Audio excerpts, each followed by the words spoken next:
And welcome to the Quneitra Lookout.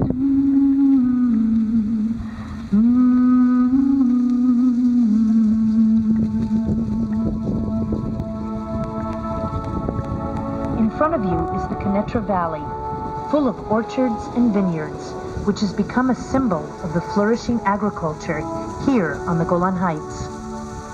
This success is a result of the unique porous soil, the excellent climatic conditions, plenty of rainfall, and the perseverance and skill of the farmers. The Golan orchard in the valley is a popular site for self-picking a variety of fruits.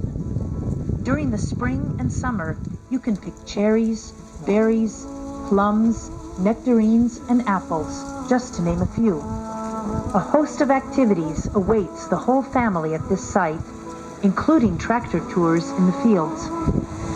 There are many vineyards in the valley as well, providing grapes to the Golan winery in Katzrin. The winery has earned international fame for their fine wines, and a visit there is well worth the experience. You can also see a complex of white buildings in the valley. This is the main base of UNDOF, the United Nations Disengagement Observer Force.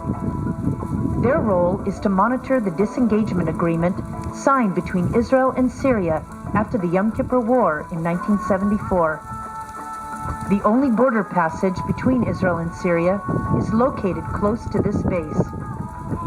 It serves mainly for passage for Druze residents of the Golan and UN soldiers. To the left of the camp and beyond the cultivated fields, the ruins of the town of Quneitra can be seen. The Circassians who settled there during the Ottoman Empire in the 19th century turned Quneitra into a major town in this region.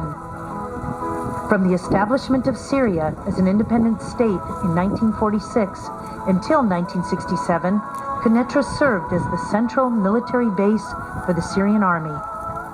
During the Six-Day War in 1967, the Israeli army climbed the Golan, and after 2 days of courageous and bitter fighting, captured the region.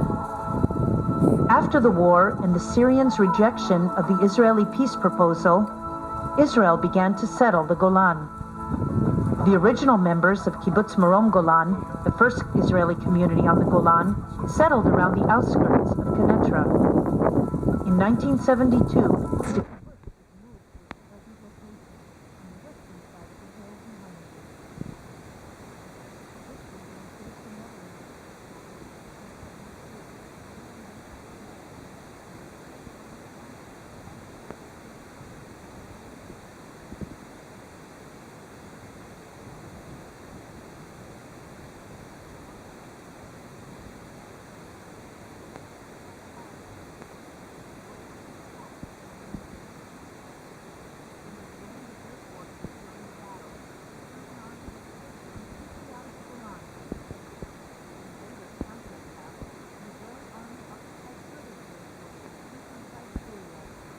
kilometers from the border.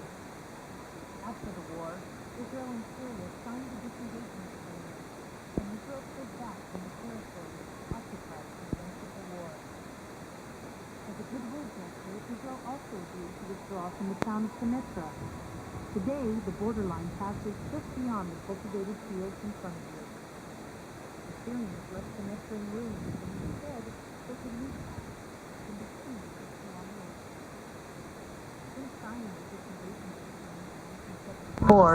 This border has been the quietest border that Israel has ever known with any of its neighbors. Behind you rises Mount Avital with numerous antennas standing on its peak. This hill, as well as Mount Bental nearby, is part of the ridge created by a series of volcanoes that are spread along the Israel-Syrian border.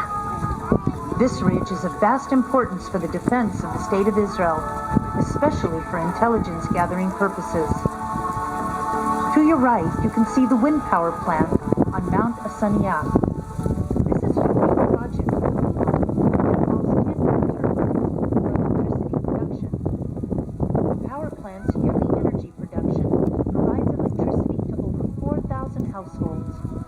The unique topography of the Golan creates wind conditions that are optimal for wind energy production throughout the year. 4 brilliant seasons are the hallmark of the Golan.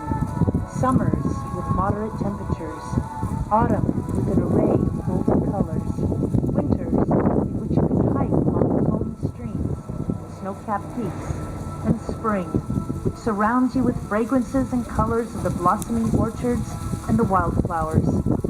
From this point, we recommend you continue north to visit the Valley of Tears and view the film of the tank battle Oz 77 at Kibbutz El Rom. The special deer sanctuary in the forest at Har Odom is also worth the visit, especially with children. You may also choose to head south to Katzrin, where you can visit the visitor center, the Golan Winery, the Archaeological Museum, and the ancient park of Katzrin.